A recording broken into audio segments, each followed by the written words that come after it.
Everyone, आप सभी का स्वागत है स्टडी डायनेमिक्स में।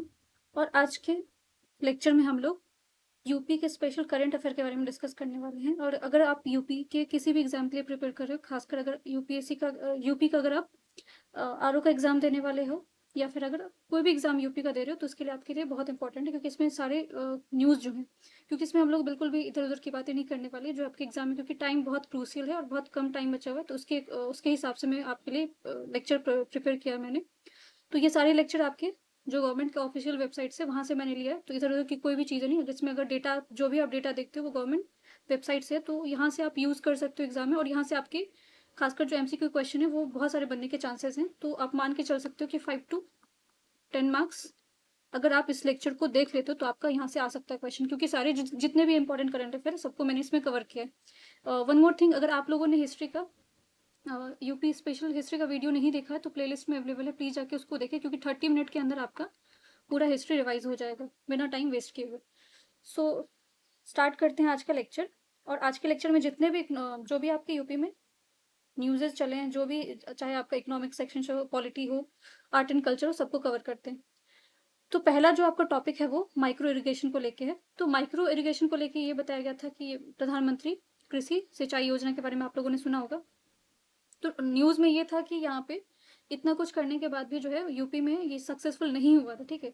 बट हमें ये नहीं देखना, क्योंकि नेगेटिव चीज़ें आती नहीं है, बट ये देखना कि क्या यूपी में कोई और स्कीम है जो कि इससे रिलेटेड है। तो ये आपका मुख्यमंत्री लघु सिंचाई योजना है, ठीक है, जो कि यूपी के लिए स्पेशली लॉन्च किया गया था। और यही आपका माइक्रो, तो ये आपको पूछा जा सकता है कि इरिगेशन को लेकर कोई योजना है कि नहीं है, ठीक है, वन को क्वेश्चन आ सकता है। नेक्स्ट जो बहुत वेरी वेरी इंपॉर्टेंट क्वेश्चन है आपका, उत्तर प्रदेश का एरोस्पेस और डिफेंस पॉलिसी को लेकर। ये तो आपका 2024 का न्यूज़ है, बट इसमें काफ़ी सारी चीज़ें अपडेट हुआ है फिलहाल में। क्या क्या अपडेट हुआ, सबसे पहला तो ये है कि इसके अंदर ये है कि 80% जो है सब्सिडी देने की बात की गई है। कहाँ पे? जो खासकर जो आपको फॉरेन फॉर्म्स है, क्योंकि इसमें आपको एफडीआई को अट्रैक्ट करने की बात की गई है, फॉरेन डायरेक्ट इन्वेस्टमेंट जो है इसको और ज़्यादा इंक्रीज करने की बात की गई है। तो इंक्रीज आप तभी कर सकते हो जब आप उनको इंसेंटिव दोगे, उनको किसी तरह का सपोर्ट प्रोवाइड करोगे। तो सब्सिडी एक बेस्ट मीडियम है। तो इसमें आपको 80% जो लैंड, अगर आपको ये आता है फॉरेन कंपनी, फॉरेन फर्म यहाँ पे अपना बनाना चाह रहे डिफेंस को लेके, तो ये अब इससे ये होगा कि आपका इंडिया का जीडीपी है उसमें भी काफ़ी ज़्यादा हेल्प होगा। और दूसरा ये है कि इस कॉरिडोर में कौन कौन से एरिया को कवर किया गया। तो 6 आपका इसमें हब बनाने की बात की गई। 6 डिफेंस कॉरिडोर जो आपका बनेगा, कहाँ कहाँ पर बनेगा। And this is very crucial, बहुत बहुत इंपॉर्टेंट है।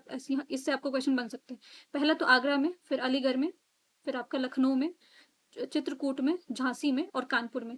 तो दो तो आपको ए याद रखना, ए स्क्वायर करके आगरा और अलीगढ़ याद रखना। लखनऊ आपको कैपिटल है तो ये तो वैसे भी आपको पता होना चाहिए। चित्रकूट, झांसी और कानपुर, ये थोड़ा सा आपको थोड़ा सा रिवाइज करोगे मल्टीपल अगर टाइम इसको वीडियो को अगर आप देखोगे तो आपको ये याद हो जाएगा। दूसरा है आपका अ, उत्तर प्रदेश गवर्नमेंट ने लॉन्च किया था माँ की रसोई इंसेटिव, ठीक है। अब इसमें क्या, तो किचन प्रोग्राम लग रहा है, नाम से ही लग रहा है, ठीक है। बट यहाँ पे देखने में तो बड़ा सिंपल सा स्टेटमेंट लग रहा है, बट आपको वहाँ पे पूछा जा सकता है कि ये इनिशिएटिव जो है कब लॉन्च किया गया था, या कौन सा आपका ओकेजन था, किस तरह के ओकेजन पे इसको किया गया था। तो प्रयागराज में अगर आप लोगों को याद हो तो कुंभ मेला लगा हुआ था, तो कुंभ मेला के टाइम पे ही इस चीज़ को उससे पहले ही बोला गया था। अब इसके अंदर क्या है कि 9 रुपीज़ का थाली मिलेगा, सस्ता थाली मिलेगा, जिसमें आपको हेल्दी खाने की भी उसमें जो है, जैसे कि राइस, चपाती और जो भी है वो हेल्दी खाने की बात की गई। और इसका प्राइस बहुत कम है, ठीक है, तो इसीलिए इसका नाम इस तरह का रखा गया। और ये कम्युनिटी किचन से रिलेटेड है आपका, ठीक है। नेक्स्ट न्यूज़ जो है आपका Ayush university. And this is very very much important. जितना भी मैंने टॉपिक लिया वो सारे इंपॉर्टेंट ही लिए, क्योंकि मुझे टाइम इधर उधर की बातें घुमा के नहीं करना है और आपका टाइम भी वेस्ट नहीं करना है। आयुष यूनिवर्सिटी जो है, क्योंकि उत्तर प्रदेश का ये फर्स्ट आयुष यूनिवर्सिटी बनाया गया, ठीक है। और ये किसके नाम पे रखा गया? महायोगी गुरु गोरखनाथ के नाम पे रखा गया। तो पहला तो यही हो जाएगा कि आपको फर्स्ट उत्तर प्रदेश का आयुष यूनिवर्सिटी कौन से। अब क्योंकि अगर आपको याद है तो ट्रेडिशनल मेडिसिन जो है इंडिया में काफ़ी ज़्यादा इसको तवज्जो दिया जा रहा है इस टाइम पे, जैसे कि अगर आपको आयुर्वेदा हो जाए, यूनानी हो जाए, सिद्धा हो जाए, ट्रेडिशनल, इवन जो आपको डब्ल्यूएचओ ने इस चीज़ को बहुत ज़्यादा अप्रिसिएट किया रिसेंट। अगर आप न्यूज़, अगर नेशनल न्यूज़ के लिए अगर आपको कहीं वीडियो नहीं मिल पा रहा तो आप अगेन मेरे प्ले लिस्ट में जाके चेक कर लेना। तो डब्ल्यूएचओ ने काफ़ी ज़्यादा ट्रेडिशनल मेडिसिन इंडिया का जो है उसको अप्रिसिएट किया है, तो इसी के अंदर आपको वहाँ से भी क्वेश्चन पूछा जा सकता है। तो आयुष यूनिवर्सिटी उत्तर प्रदेश का पहला है जो कि इनके नाम पर रखा गया। तो ये पूछा जा सकता है कि कहाँ पे, तो गोरखपुर में, ये भी याद रखना आप। सलखान फॉसिल पार्क, ये भी इंपॉर्टेंट। सलखान फॉसिल पार्क, तो पहले ये है कि आपको यहाँ हो सकता है कि स्टेटमेंट उठा के क्वेश्चन पूछ दिया जाए कि कितना, कहाँ किसके आसपास है, यहाँ पे कौन सा माउंटेन रेंज पड़ता है, क्योंकि ये सब फेवरेट एरिया है, कौन सा रिवर होता है, तो सबसे पहले कि सलखान फॉसिल पार्क जो है आपका, ये 12 से 15 किलोमीटर अवे है। कब, कहाँ से? रॉबर्टगंज आपका जो डिस्ट्रिक्ट पड़ता है वहां से आपको 12 से 15 किलोमीटर अवे पे है। और ये आपका डिस्ट्रिक्ट जो है, अगर पूछा जाए कौन से डिस्ट्रिक्ट में आता है ये, तो सोनभद्र डिस्ट्रिक्ट है जिसमें आता है। उसके अलावा यहाँ पे इसको इंक्लूड किया, इसीलिए इंपॉर्टेंट हो जाता है। अभी टेंटेटिव लिस्ट में था ये, तो क्योंकि यूनेस्को में आना अपने आप में बहुत बड़ा, यूनेस्को का हेडक्वार्टर प्लीज याद रखना आप लोग कहाँ पे, पेरिस में। और इसके अलावा ये जो सलखान फॉसिल पार्क में क्या मतलब उसमें यूनिक चीजें क्या है, तो साइनो विक्टीरिया आपका होता है, ठीक है, जिसको ब्लू ग्रीन अलगे भी बोलते हैं। अब यहाँ पे कौन सा माउंटेन रेंज होता है ये पूछा जा सकता है, बोल दिया जाएगा आपको कि अरावली है, ठीक है, सतपुरा है, तो इसमें कंफ्यूज नहीं होना। विंध्या माउंटेन रेंज जो इसके आसपास आपका इस एरिया में पड़ता है। तो सलखान का तो पहले ये याद रखना कौन से डिस्ट्रिक्ट में, तो सोनभद्र में।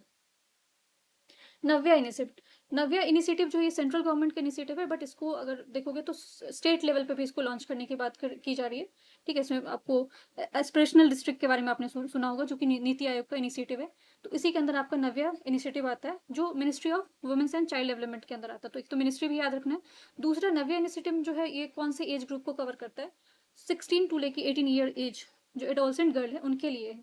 तो इसको भी सोनभद्र डिस्ट्रिक्ट में लॉन्च किया गया। तो लॉन्च, क्योंकि कहीं भी कुछ लॉन्च रहता है ना कहीं पे, तो वो पूछा जाता है कि कौन से एरिया से इसको लॉन्च किया गया।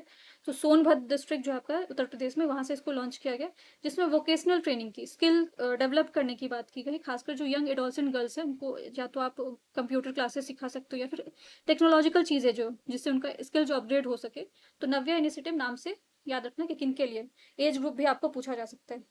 ऑपरेशन कन्विक्शन, ये भी उत्तर प्रदेश में लॉन्च किया गया, क्योंकि क्राइम रेट को कम करना है, सीरियस क्राइम वगैरह जो उसमें स्पीडी ट्रायल, स्पीडी जस्टिस होना चाहिए।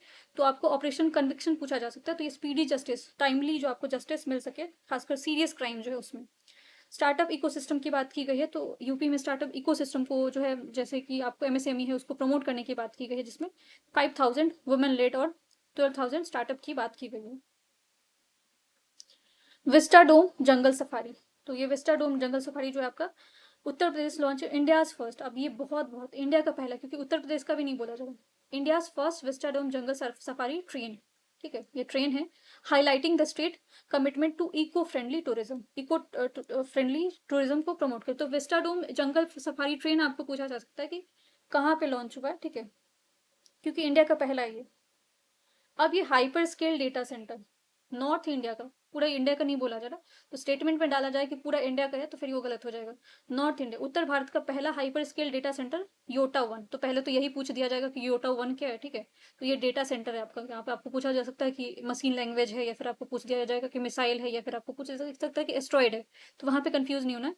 योटा वन जो है आपको ग्रेटर नोएडा में, इसको, ठीक है, उत्तर प्रदेश का पहला हब बनाया गया टेक्नोलॉजी और डेटा मैनेजमेंट के लिए।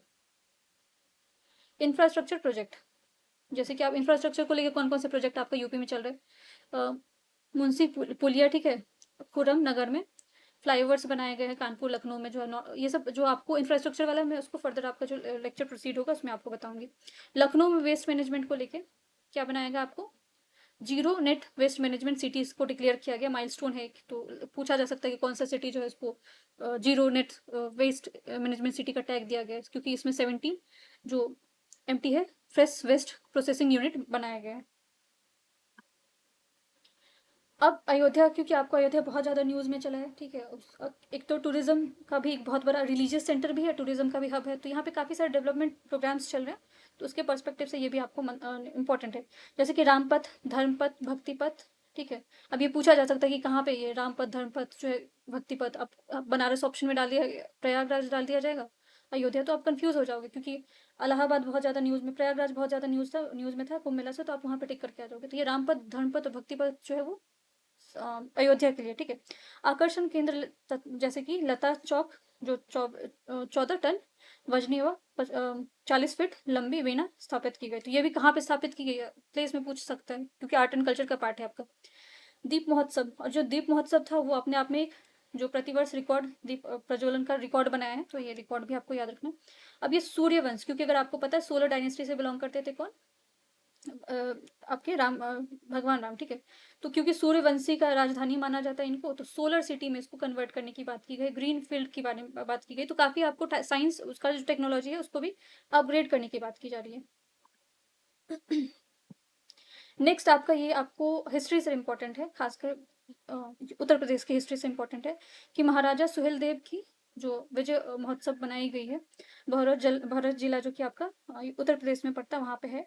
अब इनके बारे में अगर, क्योंकि सुहेलदेव के बारे में आपको थोड़ा हिस्ट्री भी पता होना चाहिए, इनके बारे में बुक है आपको मिराते मसूदी, ठीक है। ये बुक आपको 17th सेंचुरी का बुक है, जिसमें इनके बारे में लिखा हुआ है। ये 17th सेंचुरी के नहीं है, ये 17th शताब्दी के नहीं है, ये पहले के हैं, बट इनके बारे में आपको 17th शताब्दी की एक बुक है मिराते मसूदी, जहाँ से हम इनके बारे में बहुत ज़्यादा हमको नॉलेज मिलता है।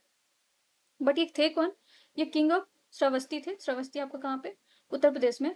और ये 11th सेंचुरी के राजा माने जाते हैं। इन्होंने क्या किया था? म्यान आपको जो कि आपको इन्वेड किया था कहाँ पे? श्रावस्ती में। इसको उन्होंने डिफीट किया था और बहुत लंबे समय तक इन्होंने क्या किया था? अपने राज्य को, उनके राज्य की रक्षा की थी।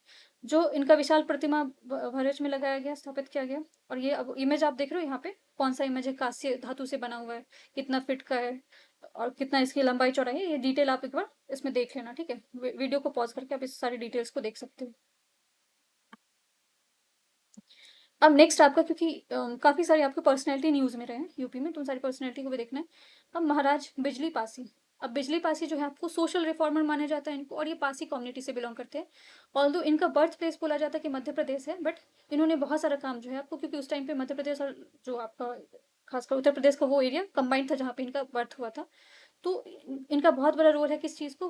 पासी कम्युनिटी के लिए उन्होंने बहुत सारा काम किया है, ठीक है। और दूसरा जो आपको न्यूज़ में था, इनके साथ ही दो पर्सनैलिटी आपको बहुत ज़्यादा न्यूज़ में थे। एक थी उदा देवी, ठीक है। अब उदा देवी कौन है? ये 1857 का जो विद्रोह होता है, क्योंकि जब भी 1857 का विद्रोह का नाम आता है तो आप बहुत सिलेक्टेड लीडर का नाम सुनते होगे, जैसे कि बेगम हजरत महल का नाम आपने सुन लिया, ठीक है। तात्या तोपे का नाम सुन लेते हो, बहादुर शाह जफर का नाम सुन लेते हो, बट कुछ ऐसे हैं जो कि आपके, जिनका नाम अभी भी हिस्ट्री में मिसिंग है। तो उन सारे नाम को हाईलाइट किया जा रहा है धीरे धीरे, इतिहास में उनका नाम भी दर्ज करवाया जा रहा है। तो उदा देवी जो आपको 1857 के विद्रोह से उनका कनेक्शन है, और ये लखनऊ से है, ठीक है। इन्होंने लखनऊ से आपको क्या किया था? लीड किया था, और बेगम हजरत महल को बहुत ज़्यादा सपोर्ट प्रोवाइड किया हुआ था। तो उदा देवी यादव में पूछा जा सकता है कि कौन से आपको, कौन से जो आपका आज़ादी का आंदोलन हुआ था जिनमें उन्होंने क्या किया था? भागीदारी दिखाई थी। उसके अलावा नाम बहुत सारे चेंज हो रहे हैं, ठीक है। तो नीलगढ़ रेलवे स्टेशन जो है वो बिजली पासी के नाम से रखा गया।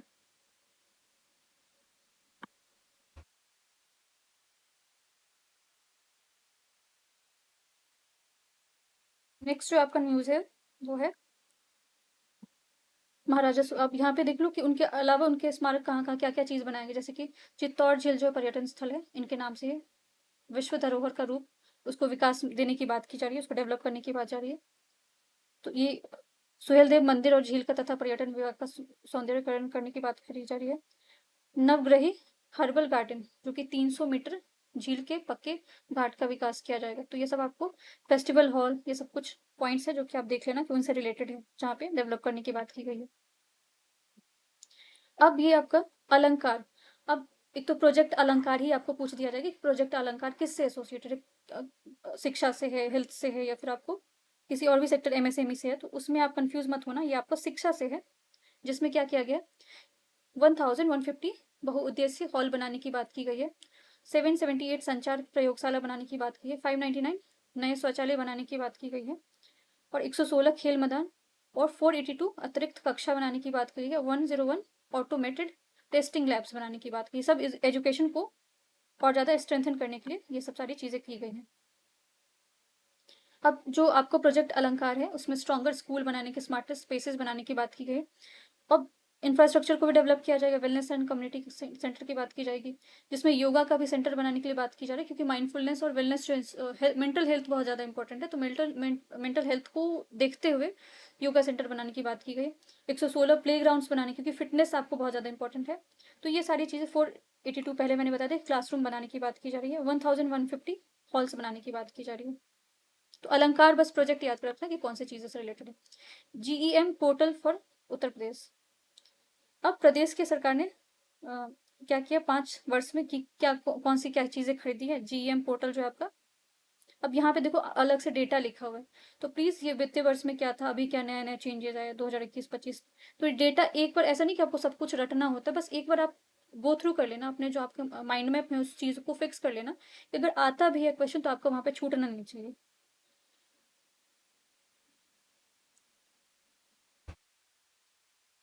अब जो ग्रॉस मर्चेंटाइज वैल्यू है वो भी आपको शो करता है कहाँ पे, जीएम पोर्टल पे। और इसमें काफ़ी ज़्यादा क्या हुआ, आपको अचीवमेंट मिला है। तो जहाँ पे भी पॉजिटिव चीज़ें होती हैं ना, वहाँ से आपके सवाल बनते हैं। तो पूछा जा सकता है कि जो आपका ग्रॉस मर्चेंटाइज वैल्यू उसमें आपको डिक्रीज हुआ है या फिर इंक्रीज हुआ है, तो कितना, क्योंकि नंबर कभी कभी आपको, खासकर जो आपको स्टेट पीसीएस एग्जाम्स होते हैं उसमें नंबर बहुत ज़्यादा इंपॉर्टेंट होता है। 65,277 करोड़ के आसपास इसमें अचीव किया गया है। अब अगेन यहाँ पे डेटा है, तो प्लीज़ वीडियो पॉज करके एक बार अगेन ये डेटा आप देख लेना। जैसे कि आप देखो 2021 से लेकर 2025 में आपका डेटा क्या हो रहा है, इंक्रीज होते जा रहा है। ठीक है, लगातार इंक्रीज हुआ है। तो ये ग्राफ आपका है।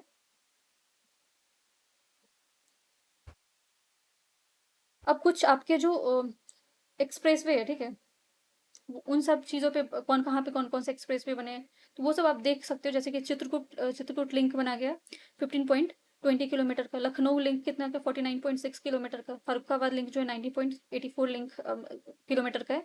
जेवाड़ लिंक अगर आपको देखा तो ये बहुत ज़्यादा न्यूज़ में है आपका। ठीक है, यहाँ पे फिल्म सिटी बनाने की भी बात की जा रही है। झांसी लिंक जो है वो 118.9 किलोमीटर का। विध्यान एक्सप्रेसवे है। पूर्वांचल लिंक है। मेरठ हरिद्वार लिंक है। चित्रकूट से रीवा लिंक है। तो ये सब एक बार देख लेना कि कौन कौन से, अगर 7-8 हैं तो वो एक बार नाम फिक्स कर लेना। वहाँ पे हो सकता है एलिमिनेशन टेक्निक में आपको हेल्पफुल हो जाए। बुंदेलखंड जो आपका एक्सप्रेसवे बनने की बात की जा रही है, अब उसमें एक्सप्रेसवे बनेगा, उसके अलावा क्या क्या चीज़ें उसमें ऐड किया गया, जैसे कि सोलर एक्सप्रेसवे, मतलब वहाँ पे सोलर लाइट्स का भी प्रावधान किया जाएगा। 296 किलोमीटर का होगा। 4 लेन एक्सप्रेसवे होगा। ठीक है, जिसको एक्सपेंड करके 6 लेन बनाया जाएगा फर्दर। और ये कौन कौन से डिस्ट्रिक्ट को, डेटा काफ़ी इंपॉर्टेंट, खासकर जब आपको इस तरह के आते हैं, अगर किसी गवर्नमेंट वेबसाइट पे अवेलेबल है ये चीज़ें, तो हो सकता है वहाँ से सवाल बने आपको। 6 डिस्ट्रिक्ट को उसमें लिंक करने की बात की जा रही है, जिससे आपको कनेक्टिविटी और ट्रेड जो है इम्प्रूव होगा। और ईवी, ठीक है, 8 ईवी चार्जिंग स्टेशन बनाने की बात की जा रही है। आपको इलेक्ट्रिक व्हीकल चार्जिंग बनाने की बात की जा रही है। Now this is very important. CEL to launch state of the art data center in UP. ठीक है, डिजिटल हब बनाने की बात की जा रही है। और डिजिटल, खासकर अगर आप सेंट्रल लेवल पे भी देखोगे तो डिजिटल हब बनाने की बहुत ज़्यादा इस पर इंपॉर्टेंस दिया जा रहा है। तो ये जो आपको बेस्ड होगा कहाँ पे होगा, साहिबाबाद जो है कैंपस नियर NCR। 30 MVA होगा। 16 रैक टायर 3 में इसको बनाया जाएगा। ग्रीन डेटा सेंटर है ये, ठीक है, मतलब eco friendly. Offer cloud colocation SOC service and मोर।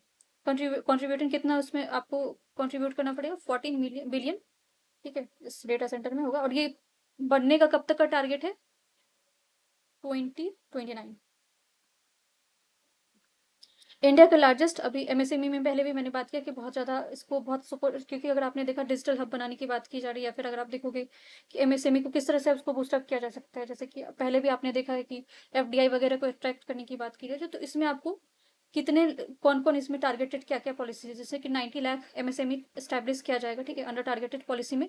तो ये अगेन डेटा याद रखना कि 96 लाख MSME बात की जा रही है। और वन डिस्ट्रिक्ट वन प्रोडक्ट जो है आपने इनिशिएटिव सुना होगा। हर स्टेट में, हर स्टेट अपने हिसाब से अपने जो उनके पर्टिकुलर डिस्ट्रिक्ट के का कुछ फेमस चीज़ है उसको नेशनल और ग्लोबल इंपॉर्टेंस देने की बात की जा रही है। सिग्निफिकेंट इंडस्ट्रियल कॉरिडोर और इकोनॉमिक ग्रोथ करने की बात की जा रही है। अब देखो, ये जो आपको शुभांशु शुक्ला के बारे में, ये तो आपको, अगर आप लोग न्यूज़ फॉलो कर रहे हो तो एक्सियम फॉर्मेशन के बारे में आपने सुना होगा। ये इंटरनेशनल स्पेस स्टेशन से रिलेटेड है। तो अब यूपी में जो भी है उनके लिए काफ़ी मेहनत की बात है कि उनको ये चीज़ें पढ़ना पड़ जाएगा, क्योंकि जो आपको शुभांशु शुक्ला है वो यूपी से ही बिलोंग करते हैं। तो इंडिया के लिए बहुत प्राउड मोमेंट था। तो इनके बारे में आपको पूछा जा सकता है कि एक तो कहाँ से बिलोंग करें, दूसरा आपको ये हो सकता है कि एक्सियम मिशन पे ही आपको दो से एक तो पक्का क्वेश्चन आप मान के चलो कि पूछा जाएगा। जैसे कि 41 ईयर के बाद ऐसा हुआ कि सेकेंड इंडियन स्पेस में गए हैं, ठीक है, आफ्टर राकेश शर्मा। उसके अलावा एक्सियम मिशन रिलेटेड किस चीज़ से था, तो इंटरनेशनल स्पेस स्टेशन से रिलेटेड था। और ये आपको नासा का प्रोग्राम था। ये सब चीज़ें आपको याद रखना पड़ेगा। नेक्स्ट है आपको भारतीय पशु चिकित्सक अनुसंधान स्थापना कहाँ पे किया गया, IVRI। ठीक है, तो इसका प्लेस जगह नाम याद रखना। ये one one one liner question में, वन वर्ड आंसर में आपको हो सकता है। तो बरेली में बनाया गया है।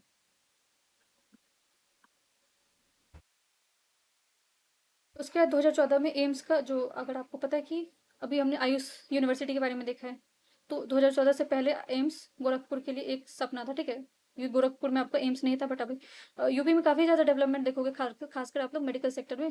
अब लगभग लगभग सारे डिस्ट्रिक्ट में आपको हॉस्पिटल, अच्छे हॉस्पिटल देखने को मिल रहे हैं। आप देख लो आयुष विश्वविद्यालय से पहला आयुष विद्यालय बनाया गया है।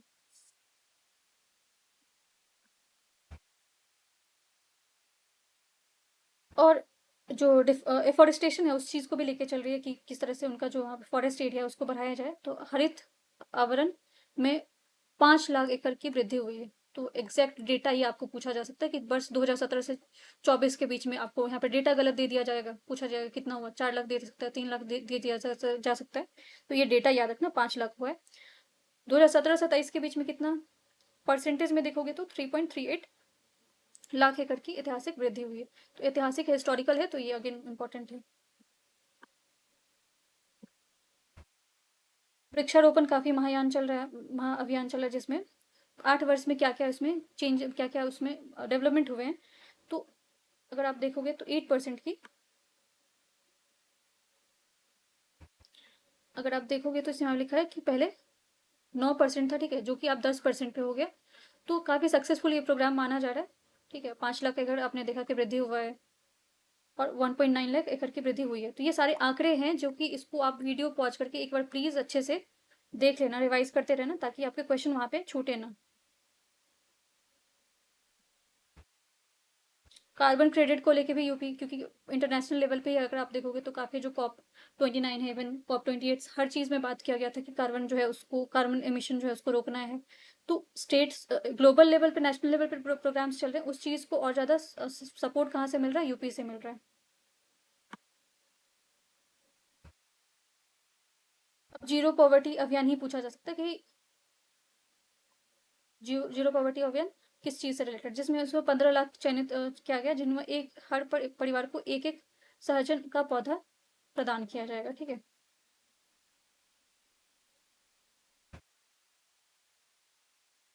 अब सहजन का इम्पोर्टेंस क्या है, क्योंकि ये सहजन का पौधा जो है प्रोटीन और विटामिन से परिपूर्ण होता है। और इसमें क्या होता है, जो आपको माल न्यूट्रिशन जो शिकार लोग हैं, जिनको कुपोषित हैं, उनको अगर इसके सेवन करते हैं तो इससे जो उनका स्वास्थ्य, तो अभी आपने आयुष के बारे में सुना, जैसे आपने डिफरेंट आयुर्वेदा के बारे में सुना, तो इन सारी चीज़ों को बहुत ज़्यादा प्रमोट किया जा रहा है। तो सहजन का पौधा ही अगर आपको पूछ दिया जाएगा कि आपको इसमें क्या क्या क्या चीज़ें, कौन कौन सी चीज़ें मिलती है, तो आप देख रहे हो ऑफिशियल वेबसाइट पे ये चीज़ें अवेलेबल है, तो ये सब चीज़ मिस नहीं होना चाहिए।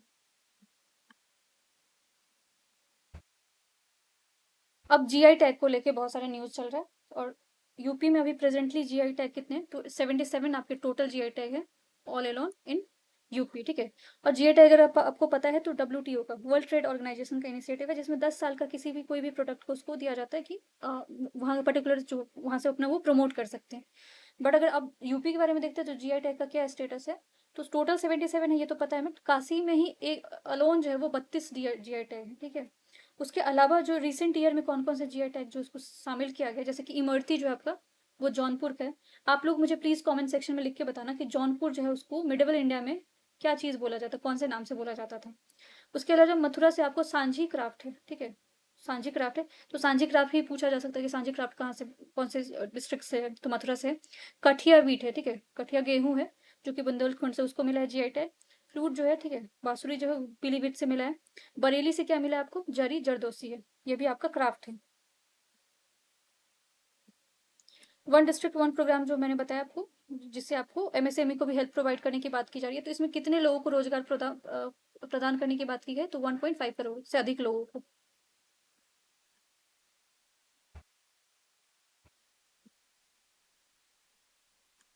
बाकी युवा विकास के लिए अभियान चलाई जाए, जिसमें 5 लाख तक का ब्याज मुक्त ऋण सरकार दे रही है। ठीक है।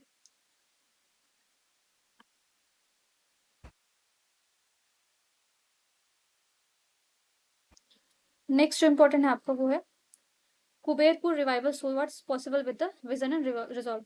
47 acres reclaim, 10 acres of forested using the Miyawaki technique.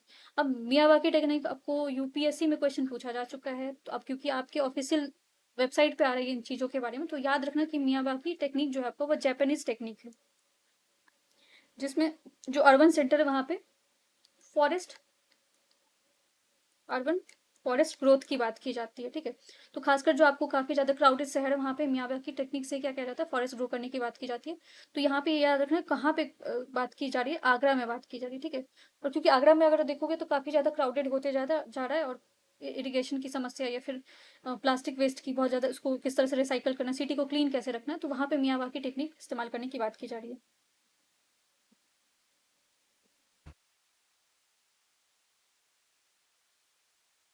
जो इस बार जो युवा कौशल दिवस था, आप लोग अगेन मुझे कमेंट सेक्शन में लिख के बताना कि यूथ जो स्किल डे होता है, दिवस होता है, वो कब मनाया जाता है। अगर आपको पता है तो ये शायद शायद क्या जुलाई में ही होता है, ठीक है। मुझे डेट लिख के आप लोग अगेन कमेंट सेक्शन में बताना।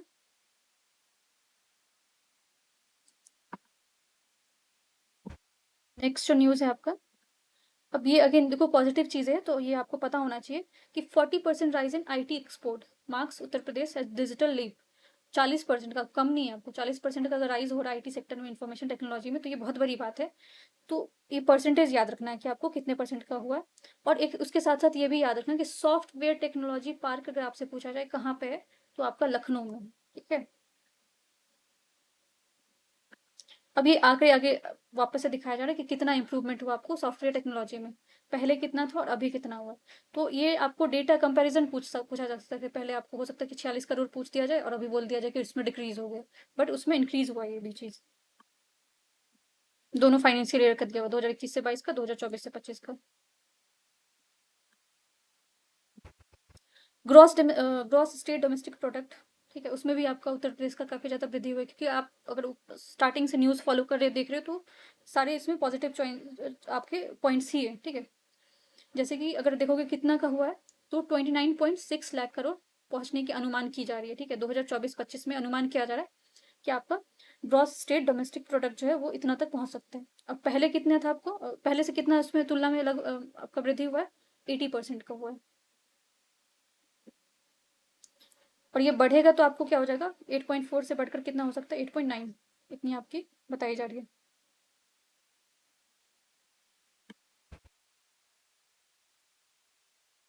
और आपको स्वच्छ सर्वेक्षण जो आपने अगर देखा होगा, जो कि आपका उसका नया डेटा रिलीज हुआ, जिसमें आपको बहुत सारा डेटा रिलीज हो गया। अगर आपने नहीं फॉलो किया तो प्लीज़ आप जाके प्लेलिस्ट में चेक करें, वहाँ पे बाकी आपको चीज़ों के बारे में बस मैं शॉर्ट में बता देती हूँ कि अगर आपको पूछा जाए कि टॉप कौन है, तो इंदौर ओवरऑल आपको 8 ईयर से कंजिक्यूटिव ईयर से टॉप कर रहा है, ठीक है।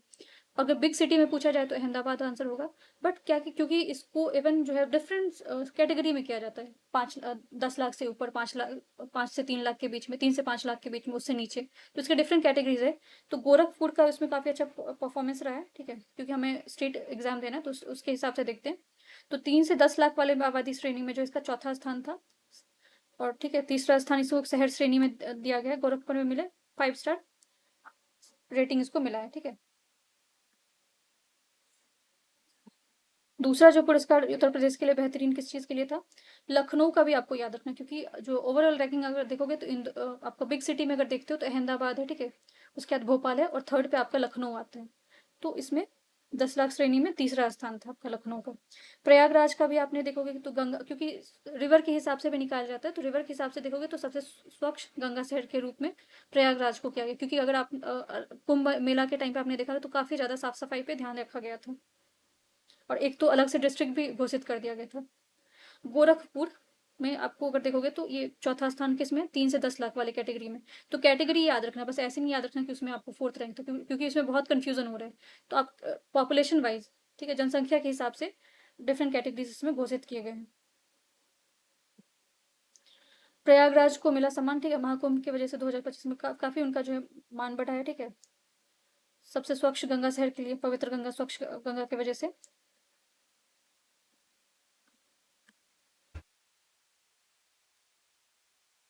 ये सारी कैटेगरीज हैं।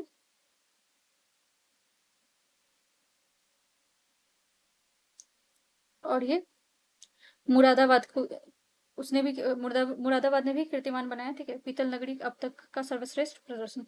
मुरादाबाद को पीतल नगरी बोला जाता है, ये भी याद रखना आप लोग।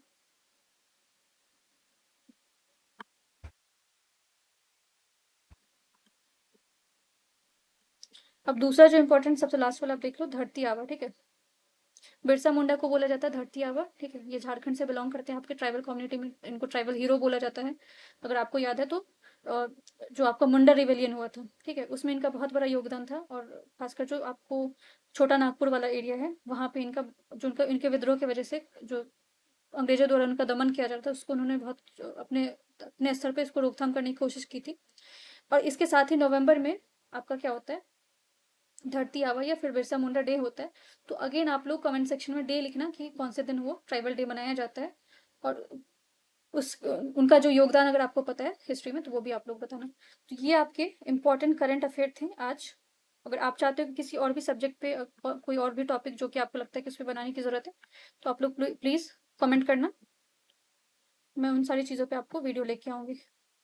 और प्लीज़ आप लोगों से मेरा रिक्वेस्ट है कि जितना हो सके चैनल को आप लोग क्या करोगे, सब्सक्राइब करोगे और वीडियो को लाइक करोगे और प्रमोट करना जितना हो सके। Thank you so much.